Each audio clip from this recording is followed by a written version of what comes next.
We are the Imperial Guard. It is time we started acting like it. Imagine a universe spanning millennia, filled with epic battles, ancient empires, and alien races. That's Warhammer 40k. But before you get lost in the galaxy-spanning sagas, or the details of painting your first miniature and crafting its story, there are a few crucial things every beginner should know. To grasp the universe of 40k, you need to first understand the parallel dimension that underpins its existence, the warp. Imagine a chaotic, turbulent ocean of raw psychic energy, lurking just beneath the surface of our own reality. This is the warp, also known by names such as the Immaterium, the Sea of Souls, or the Empyrean. This dimension is psychic, not physical. Here, time and space do not follow the rules of the Materium realm. Our universe, governed by physical laws. It reflects the collective consciousness of all sentient life, where every thought, fear, ambition, and intense emotion gives this chaotic dimension form and substance. Crucially, the warp represents the ultimate paradox for the races of the universe. It is a double-edged sword, serving both as humanity's only means of faster-than-light travel and a source of unspeakable danger. This vital tool enabled the expansion of humanity's interstellar empire, even as it exposed mankind to existential threats. On the other hand, it is the native realm of predatory, demonic entities, and the source of the corrupting influence of chaos, which poses a constant existential threat to all life. This core duality, the warp as both a tool enabling empire and the source of ultimate damnation, drives the never-ending conflict in the 41st millennium. The fundamental characteristic of the warp is its nature as a psychic mirror. It comprises the collective thoughts and emotions of every sentient being. The Immaterium's energetic currents arise from rage, hope, despair, and desire. Every soul is a point of light within the psychic sea. When these creatures experience powerful emotions, it bleeds into the Immaterium, feeding and shaping its reality. Our dreams and nightmares coalesce within the sea of energy, sometimes forming creatures that gain a rudimentary consciousness of their own. This direct link between the state of the galaxy's collective soul and the nature of the warp is the core of the setting's tragedy. Overwhelmingly negative emotions, fear, hatred, and anguish have saturated the warp, poisoning what might have been a place of possibility and wonder into a seething hellscape of hostility. The constant violence of our realm makes the warp a more hateful and chaotic place. In turn, a more hostile warp spills its influence back into the material world through psychic phenomena and demonic incursions, which in turn then causes more fear, more hatred, more violence. This creates a self-perpetuating, ever-worsening feedback loop. To traverse the distances between the stars, the vessels of the Imperium utilize powerful engines known as warp drives. Imagine the warp drive as a combination of the warp speed from Star Trek and hyperdrive from Star Wars, with a dark twist similar to the horror aspects of Event Horizon. In 40k, these devices tear a temporary hole in the fabric of space-time, creating a rift through which a ship can pass from the Materium into the Immaterium. Once inside this psychic dimension, the ship uses its conventional drives to navigate the turbulent currents before activating its warp drive again to re-emerge into real space, hopefully near its intended destination.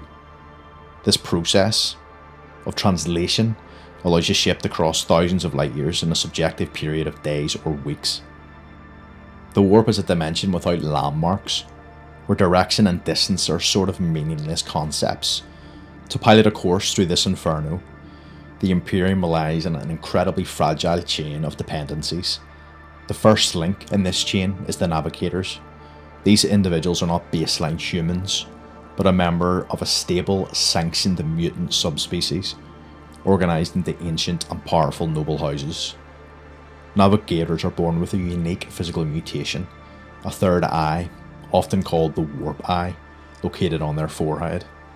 This eye grants them the ability to perceive the psychic currents and tides of the immaterium, allowing them to steer a starship through the chaos, much like a sea captain steers a vessel through a storm. The second and most vital link is the Astronomicon, located in the heart of the Imperial Palace on Terra, to Earth to the uninitiated. The Astronomicon is a psychic beacon. Its light is generated by the immense psychic might of the Emperor of Mankind, who sits entombed within the life-sustaining machinery of the Golden Throne. His power is focused and projected through a choir of 10,000 of the Imperium's most powerful psychers, who are sacrificed daily to maintain the beacon's strength. The Astronomicon projects a beam of pure psychic light across the galaxy, a steady point of reference that shines throughout the darkness of the warp. Navigators use this light of the Emperor as a psychic lighthouse, allowing them to get to their bearings and plot a course through the otherwise unnavigatable void. Without this lighthouse, long-range, reliable warp travel would become impossible. The million worlds of the Imperium would descend into darkness and anarchy. The dependency highlights the Imperium's central contradiction. Survival relies on a system that is highly fragile and deeply sinister, built on a dying god, mass sacrifice, and mutant navigators. The civilization of the 41st millennium is kept alive by forces that threaten to destroy it. While the vast majority of humanity relies on sophisticated but sometimes simplistic technological apparatus to engage with the warp, a small subset of individuals are born with the intrinsic capacity to directly access and manipulate the warp's psychic energies through their own mind. These individuals, designated as psychers, exemplify their abilities in various ways. For instance, Imperial sanctioned psychers serve as battlefield assets within the Imperial military, the Astra Militarum, by unleashing psychic attacks or shielding their regiments, while rogue psychers lacking institutional control can inadvertently create warp phenomena which can destroy entire planets. They are, in essence, the witches and wizards of humanity's ancient myths, capable of reshaping reality by drawing upon the power of the Immaterium. Their abilities are varied, ranging from conjuring fire from thin air and moving objects with their thoughts, to gleaning visions of the future and communicating across interstellar distances. This incredible power comes at a terrible price. In the psychic landscape of the warp, the soul of a normal person is said to burn like a small, dim candle. A psycher's soul, however, blazes like a brilliant lantern.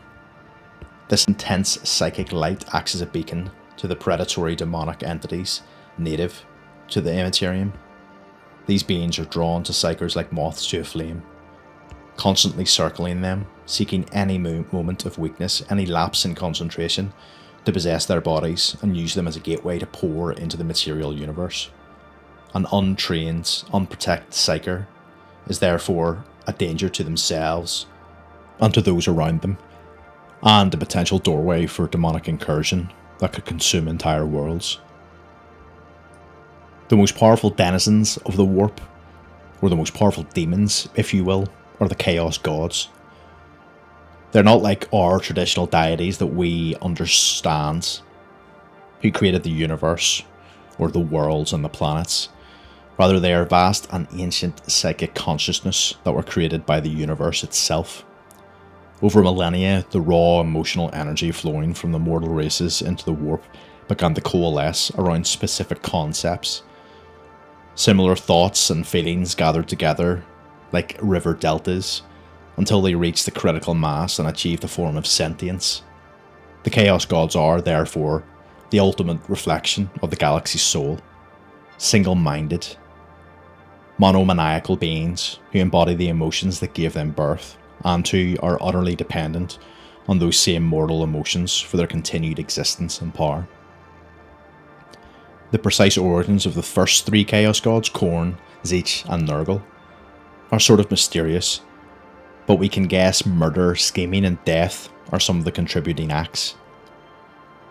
Early Imperial records suggest that these first three gods awoke to full consciousness during the Middle Ages of ancient Terra, their births heralded by the wars political intrigues and great plagues that swept across humanity during that era. What we can gather based on lore, based on some headcraft, that around 60 million years ago, I guess you could say, they started to form or awaken to achieve their sort of sentient state. And it's important to note that sort of in Warhammer universe, lore contradictions like these are sort of really, really common, and accepting some degree of mystery or ambiguity as part of the experience. This approach respects both versions of the lore and frames the god's origins within the setting, and sort of sets up that unreliable history theme that is consistent throughout a lot of the stories in 40k. But the four primary gods that we know, often referred to as the ruinous powers who dominate the warp, and each one of these embodies specific mortal emotions and concepts. So Khorne is the blood god. He's the embodiment of rage, hatred, violence, and slaughter. Khorne is the god of war. He sits upon a throne of brass atop a mountain of skulls, and he despises sorcery, trickery, valuing martial prowess and the spilling of blood, caring not from whence it flows, only that it does. Then Tzeentch, the architect of fate, is the personification of change and ambition and hope and the thirst for knowledge. Tzeentch is the master of sorcery, manipulation, and scheming, and he represents the constant churning desire of normal mortals for a different future, for change, and for the power to control their own destiny. And then Nurgle, the Plague Lord, is the god of disease, decay, death, despair. I suppose you could also argue he's also the god of life. But he also represents resilience, endurance, the cycle of rebirth that comes from accepting the inevitable. And you'll see that in his followers that find a strange comfort and happiness in their pestilence, celebrating entropy that will eventually sort of claim all things. And then, I guess, in quotation marks, the youngest god, but also, as with the warpy, timey-wimey aspects of Warhammer lore, technically the gods have always been there. Slaanesh, the Prince of Pleasure, is the youngest of the four in terms of sentience, I guess.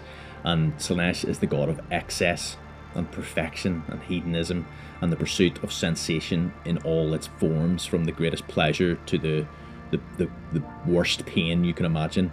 And Slaanesh was born from the psychic death scream of the ancient Eldari Empire, whose sort of millennia-long descent into like decadence and violent excess physically birthed a new god in the warp, and I guess you could argue sort of kick-started everything after the fact. And the four gods aren't a unified force, so they are locked in an internal war against one another for power and influence and supremacy. And this conflict is known as the Great Game. Their natures are sort of fundamentally opposed. Khorne's direct violence versus Slaanesh's subtle indulgence, Tzeentch's constant change versus Nurgle's joyful stagnation. Like, any alliance between them is always temporary and always doomed to some sort of betrayal as well.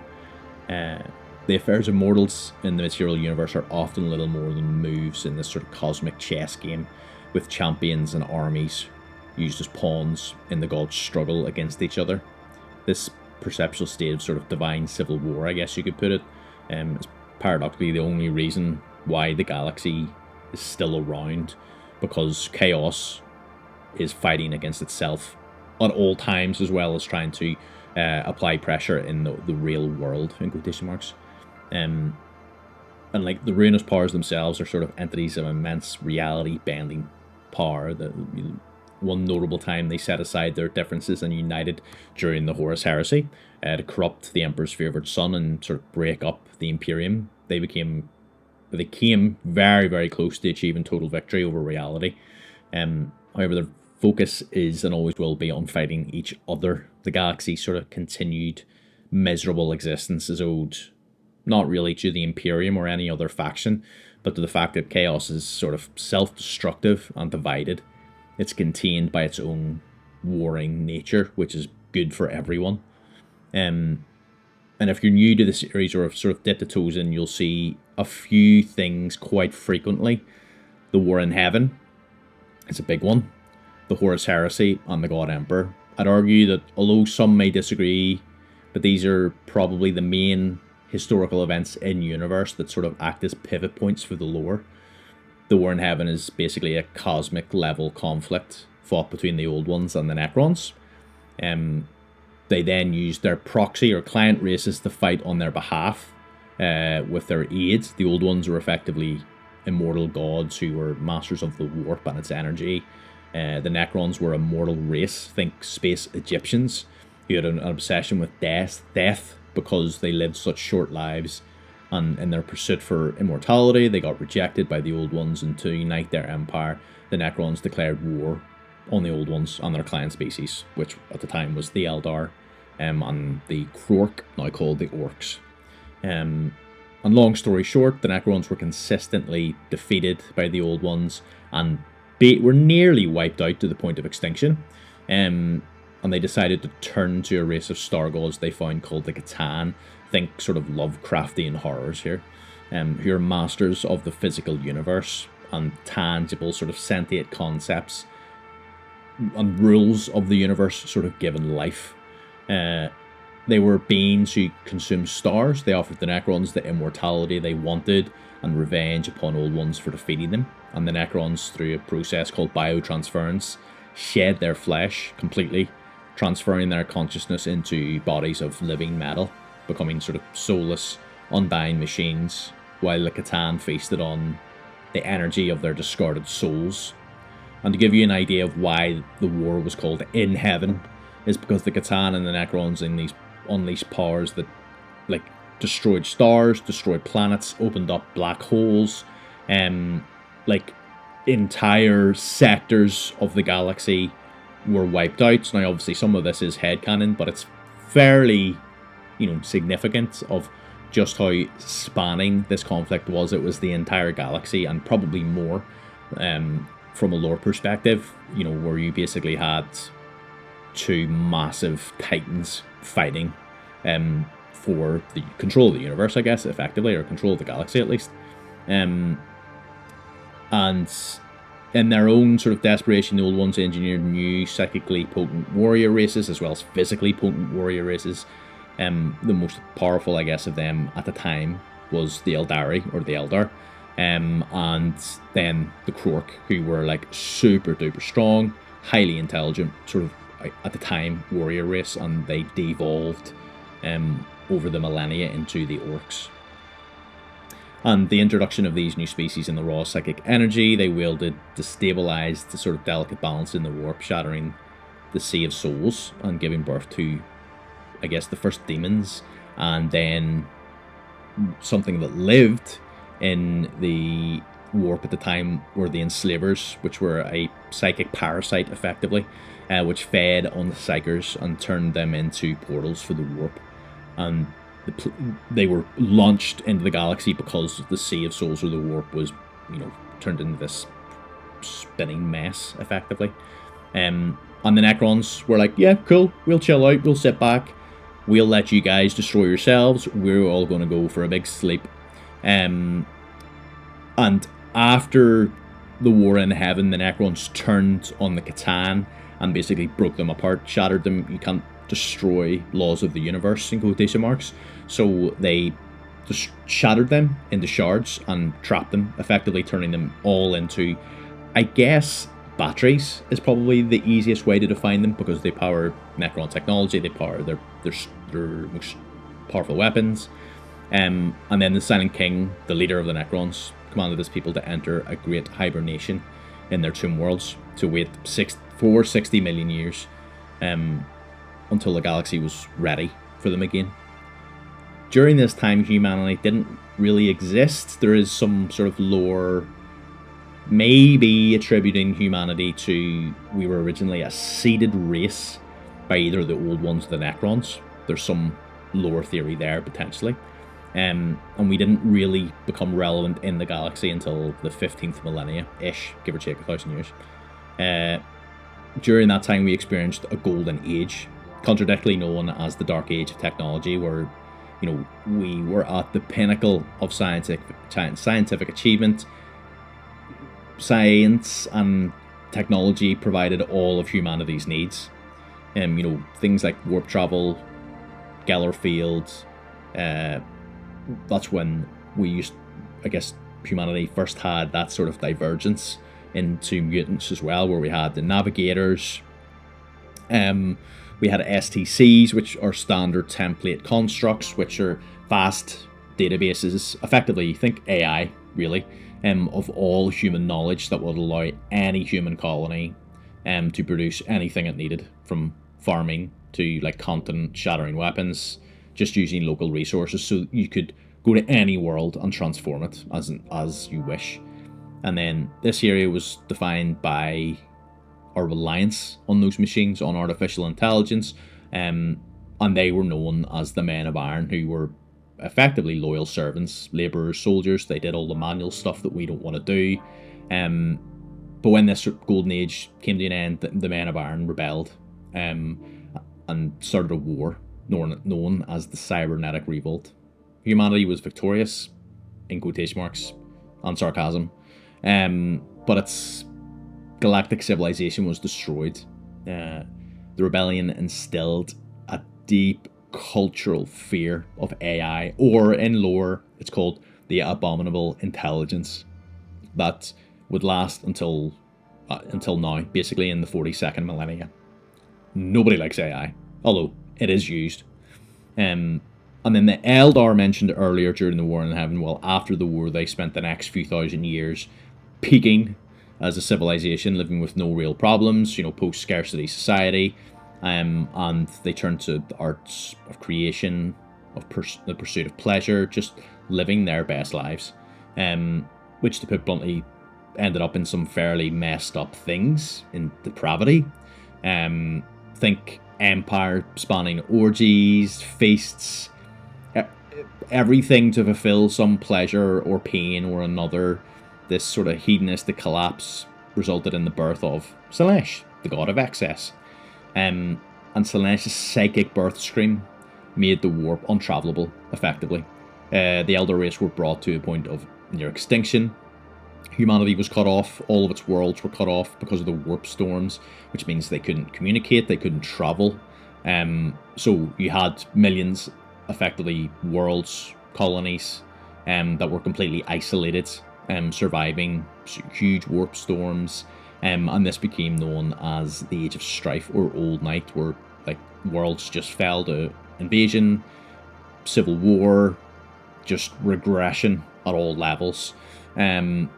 Not across the board, not every world fell, but lots did. And then from this anarchy, from this barbarism, in quotation marks, a figure emerged who, as we know it, is the Emperor of Mankind. An immortal being who guided humanity from the shadows for millennia. He decided the time of subtlety was over. It was time to, return humanity to his vision of what he thinks or felt it should be.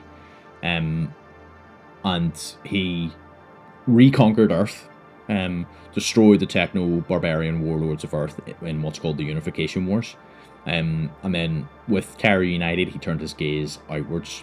And then using his own genetic material, he created 20 demigod sons, the Primarchs, to be the generals for his new armies, the Legionnaire Astartes, or the Space Marines.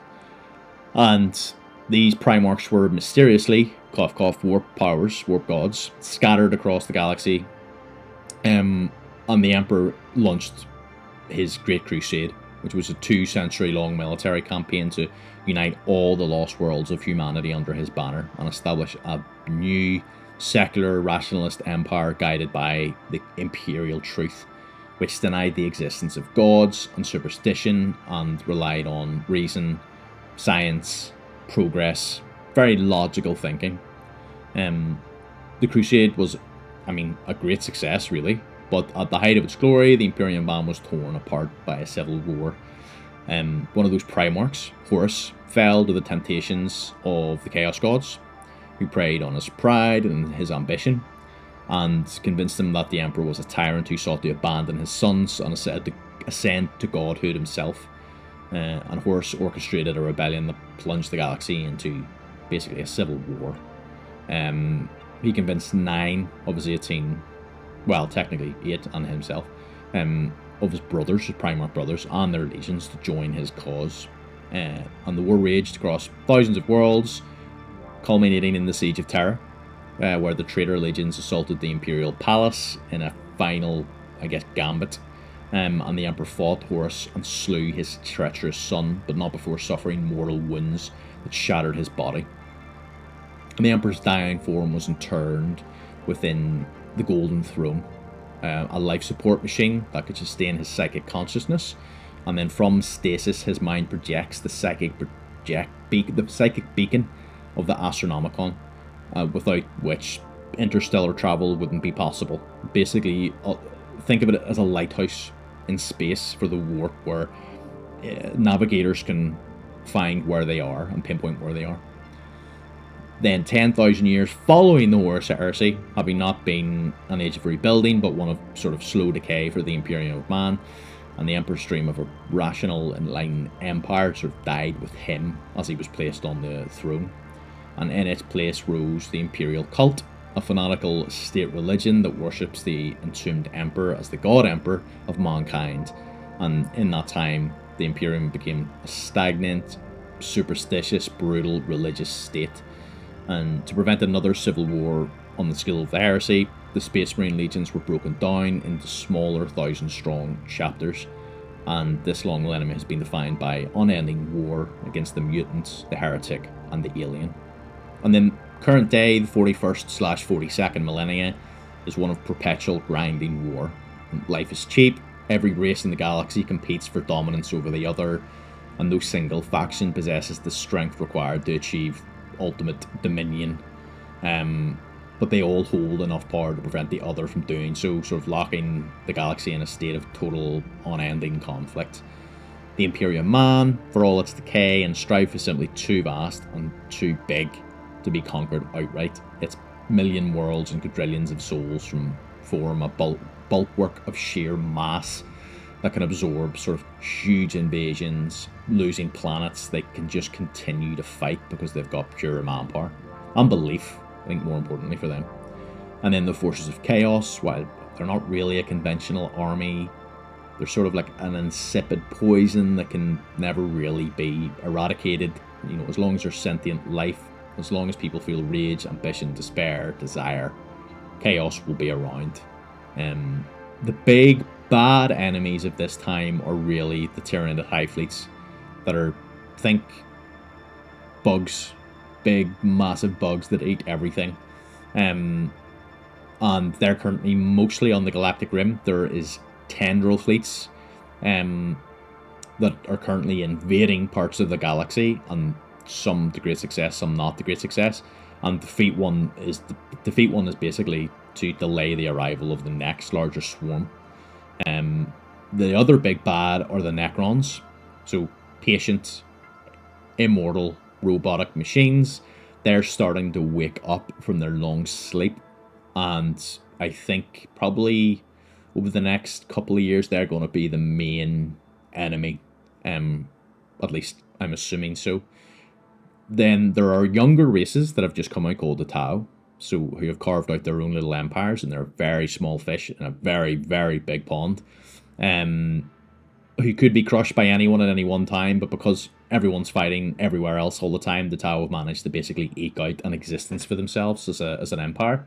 And it's sort of a, self-equilibrium, or self-perpetuating violence. The Imperium's brutal oppression and ceaseless crusades are a font for the negative emotions that empower the Chaos Gods, and sort of it just keeps going as a grindstone. And then every world that falls, every army that is slain provides more biomass to Tyranids, and, that's 40k. Like, that's what you need to know. But yeah, that's the grim darkness of the 41st millennium. Hope you enjoyed, guys, and feel free to add in the comments anything else I sort of could have added in here, but I wanted to keep it simple and high level. But yeah, thanks again, thanks for listening, and have a good one.